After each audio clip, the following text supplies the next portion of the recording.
Hi, welcome to Myers ASMR. Thanks for joining me. Things are always working out for you.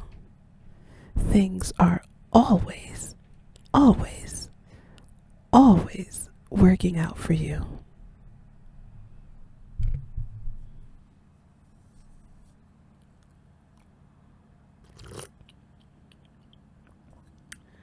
Oh my God, it's so good.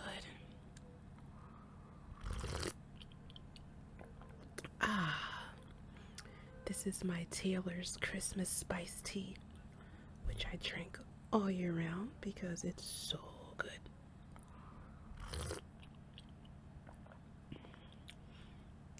I think it's cool enough for me to take my collagen peptides.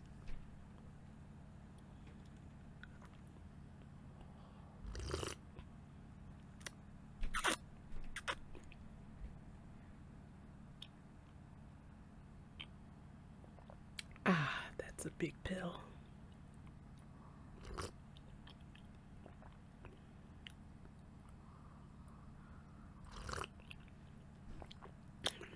How do you think this 50-year-old stays looking so young?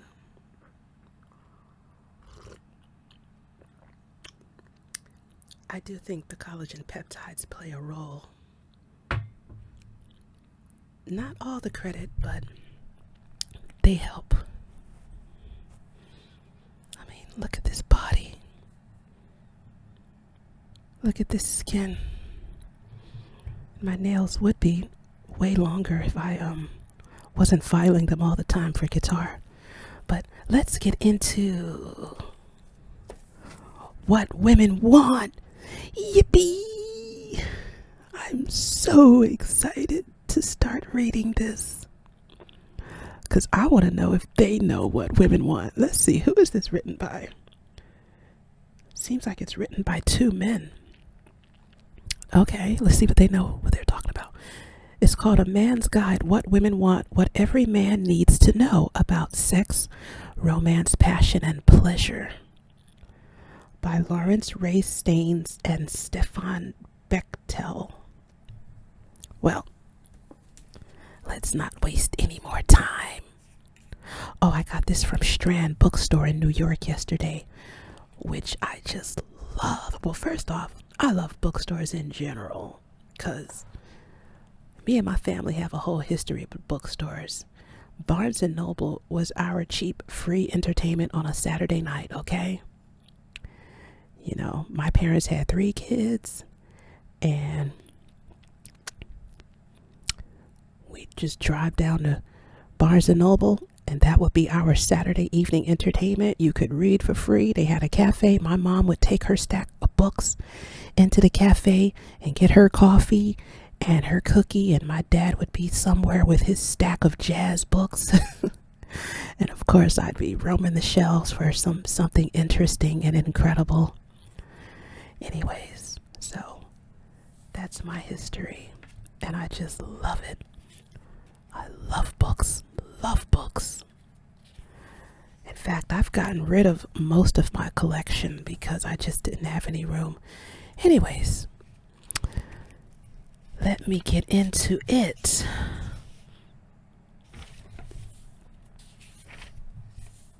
So Strand is this big discount bookseller in New York on 12th Street, 12th and Broadway.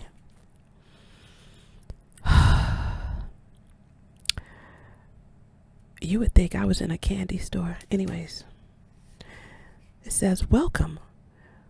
We interviewed 2,102 women, real, regular women like the one you're with. We did it scientifically. We did it in person. We did it with female sociology students. We asked specific, detailed questions. Whoa, did we get answers? And are you ever going to be glad? A guy is walking along the beach in Malibu when he finds a lamp half hidden in the sand. He picks it up, gives it a rub. Out pops a genie. The genie looks him over and says, "You're my third master this week. I'm only giving you one wish." The guy says, "I've always wanted to go to Hawaii, but I'm afraid to fly. Could you build me a highway so I can drive there?" The genie frowns. "A highway across 3,000 miles of ocean? Hey, buddy, I'm a good genie, but not that good. Give me another wish. So the guy says, okay, just tell me something then. I've always wanted to know, what do women want? Can you answer that? The genie looks out at the ocean. Then he turns and asks, you want 2 lanes or 4? We, your friendly authors, worked on this book for the better parts of 1998 and 1999. Most of the time, we felt like that genie. What do women want? Is a question that men have asked forever. Men with far better minds than ours have come away shaking their heads. But we asked anyway, because each and every generation has the right to puzzle it out for themselves, and because the answer keeps changing. Okay, now this is me talking. Speaking from this woman right here, what do women want? I can't even answer for the whole of women, for the whole female race. What do women want? I can only say, what do I want? Okay, now yes, a lot of women do have similar traits, desires, and qualities, but you're always going to find somebody who has a different tweak going on. She had a different experience. She has more testosterone than most women. She grew up with a lot of brothers. This happened to her. So whatever, it's going to be probably a broad generalization, but could still probably put you on the right track. But what do women want? If I really had to speak for everybody, I would say first and foremost, love. Love. And I think that goes for men too. I think everybody wants to be loved. Now, love is pretty broad. Now, you first see somebody on the street. Are you going to love them? Probably not, because there's no basis. But you can have an appreciation for who they are, and love can develop over time. And I think that's what we're asking for genuine love to develop. All right, let me get into what the authors have to say about it. When we told people about this project, we were often asked, why are 2 guys writing that book? Simply because this is a book for men. So we wrote this in male speak. Whenever possible, we avoided words like intimacy and communication. But it's more than that. If 2 women wrote this book, that would happen. In a nice, soft-spoken way, they'd end up yelling at you. Do the dishes, learn to talk, pick up your socks. What guy wants to read 439 pages of that? If you're like us, you've been yelled at enough. You want to know what to do. You want to know what she means when she starts talking about good communication. You want to know why your sex life isn't what it used to be. You want to know why she's mad, and most maddening of all, why she won't tell you why she's mad. Oh my goodness, that was so my mom. She'd have her lips poked out all day. She wouldn't be speaking to nobody in the house because she felt like my dad should know. You should know why I'm mad. She wouldn't say a word. And the kids were walking around on eggshells, and everybody's mad in the house because mommy's mad. Yeah. And this is a woman who loves you. Even when men and women have the best of intentions, confusion rules. Time and again in this book, we quote a woman only to ask ourselves, what guy would ever say such a thing? We were especially impressed by the vast differences between male and female sexuality. She is not like you in so many ways. And don't let anyone tell you different. As you'll see, good sex has to happen in her head and her heart. And it's much more of a front-end deal. If you want to make love tomorrow night, start by warming up to her tomorrow morning. And I second that notion, because as a much younger woman, too many guys would just immediately start with the physicality without starting here with the mentality, just talking to me and making me feel, if not loved, but at least like you like me as a person and you're interested in what I have to say. And I know for a lot of guys, they don't want to go through that. They just want to get to it. But that's a part of getting to it. That's what it's like dealing with a woman. Starts in the head first. It doesn't matter how big the ding-a-ling is if the person attached to the ding-a-ling is not really trying to connect or show any warmth and feelings towards you. For this project, we interviewed women like the woman you know. We talked to women who basically like men, not women who regard men with bug-eyed hostility. Because no matter what you do, you will never please those women. Why would you even want to? Stefan was in his neighborhood copy shop the other day when he ran into a friend of his. With this friend was another woman. When she overheard Stefan telling his friend about this project, she turned toward him, bore down on him like a mighty frigate, and issued her challenge. What I would like is for men to treat Earth with as much respect as they treat their own power.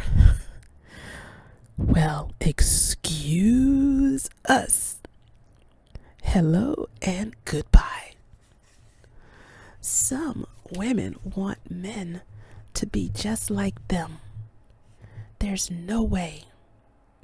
We hereby pledge this book will not turn you into a woman. Instead, what we hope to give you is more insight, a few new approaches, and a handful of ways to make peace. We are not little yes men who dutifully listened to 2,102 women and now come marching back to you to present their demands. But we're not trying to pick a fight either. We're trying to be a bridge. That highway to Hawaii, maybe. Our goal is that you'll come away with 2 or 3 things that you'll do differently. Believe us, if you do, that will go a long way. Most women, deep down, just want you to try. Stop being overwhelmed. This is not about miracles. You're not going to change who you are, but you can reach out to her, and you will both be happier for it. Who knows, your life together may just get better and better from there. With that hope, we've written this book. I like these guys. You know and we know that you're not going to read this book from cover to cover. First, you'll turn to the part called The Lover She Wants. And when you're done, maybe you'll peek at the part that addresses the biggest problem in your relationship right now. So, go ahead. We've designed this book for the wandering eye, so to speak. Just read this so you don't get confused along the way. Here's a brief backstage tour and reading guide. Okay, I think I'll skip that part. They're talking about the surveys they conducted.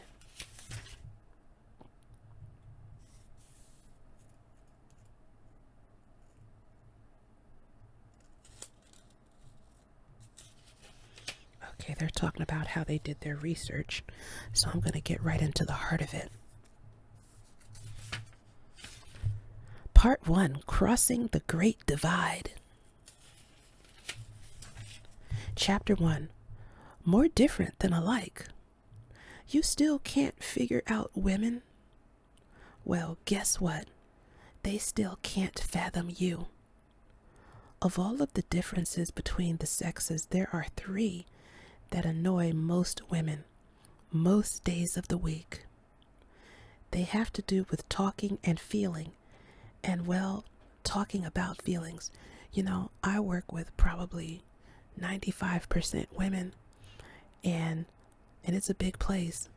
It's just women all around, and I can't figure women out because women are personalities. They're individuals, you know. They're different ages, different stages, education levels. So I see them as people first. I don't see them as women. These are people. With that, I'm going to take another collagen peptide. You're supposed to take like 6 of these per day, but I only take 3. Make them last.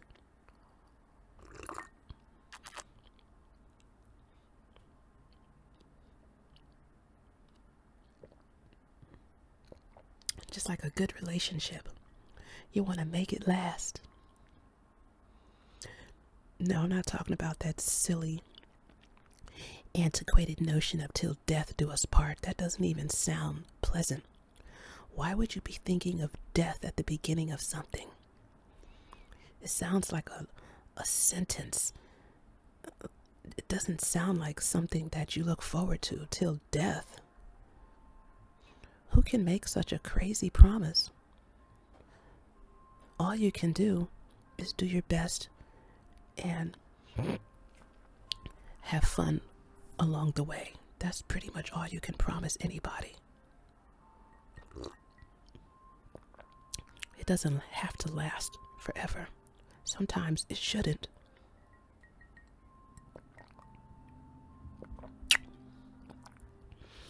This tea. You know when something is too good? All right, back to it. Most women like men. Really.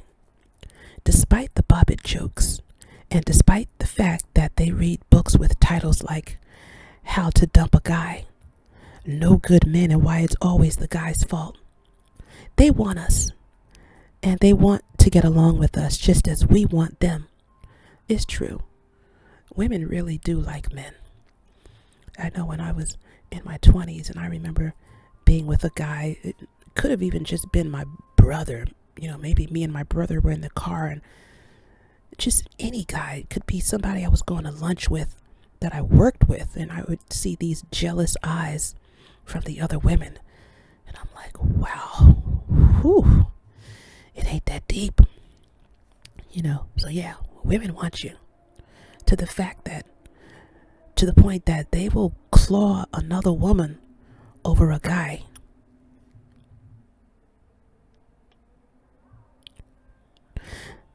Despite the fact that they like to watch Ally McBeal once a week.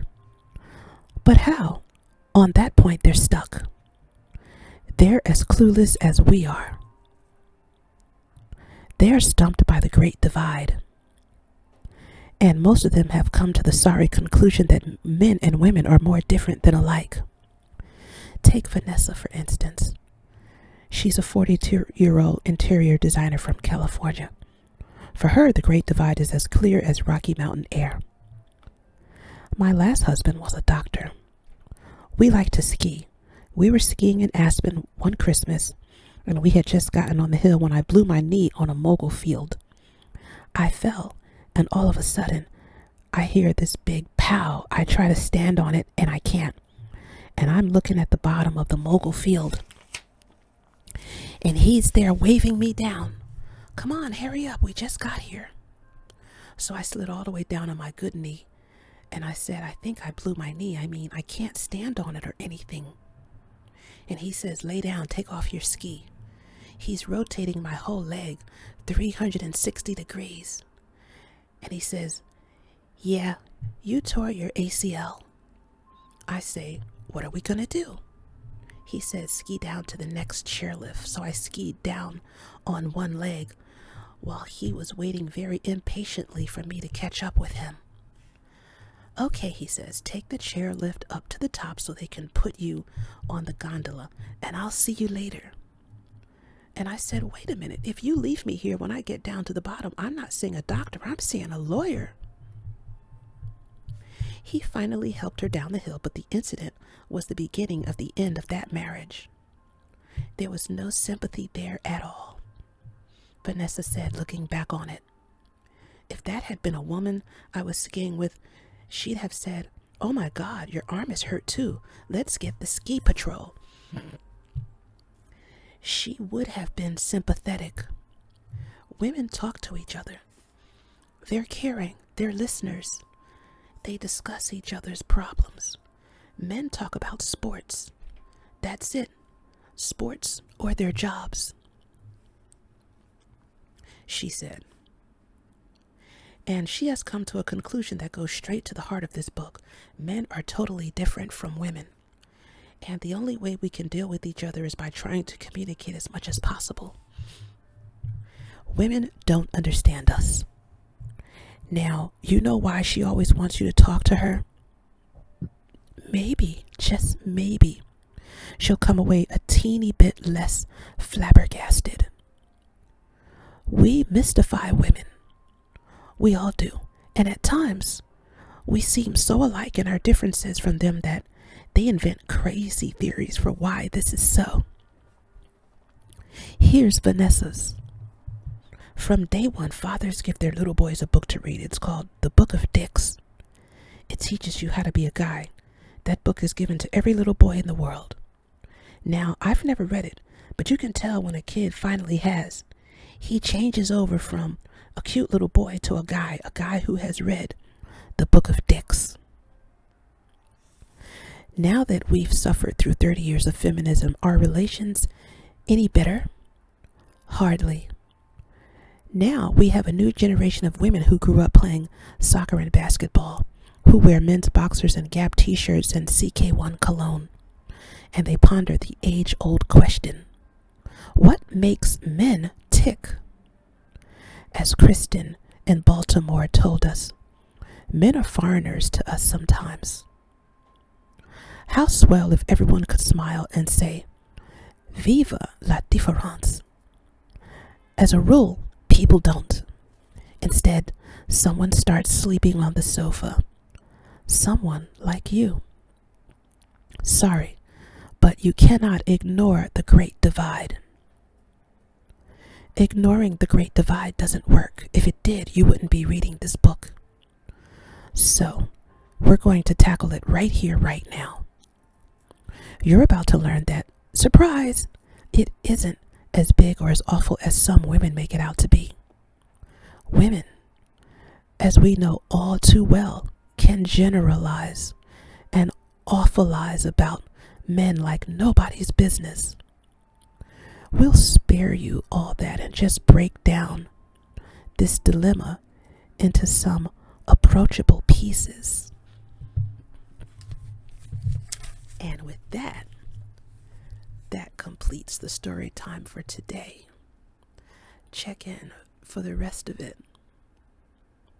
Well, thanks for watching. Like and subscribe. Donate to my Cash App.